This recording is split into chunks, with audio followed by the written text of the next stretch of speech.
fazendo personagens totalmente desconhecidos do público.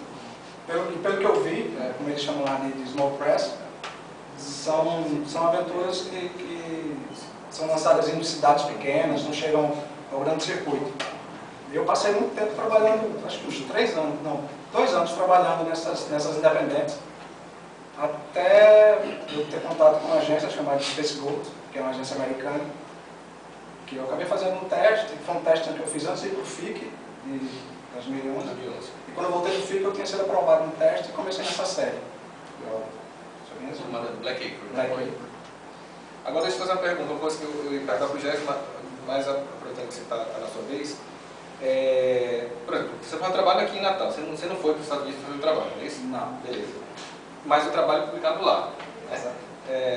Como é que você leva, para muita gente que não sabe como é que funciona, como é que você leva as suas páginas daqui para lá? Como é o processo?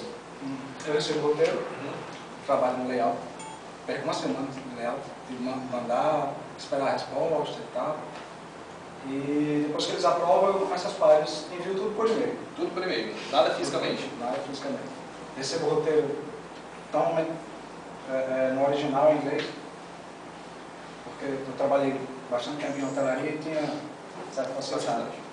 Hoje nem tanto, não consigo mais conversar, perdi totalmente a prática. No e-mail, uma conversa por e-mail, então fica fácil. Agora, os originais também, pronto, é isso que eu ia te falar. Os originais você manda para lá, ou fica tudo com você? Mas você faz lápis e arte final também? Faço só lápis. Só lápis, né? Só lápis. Certo. Mas quem é o teu finalista hoje? Sérgio Abad.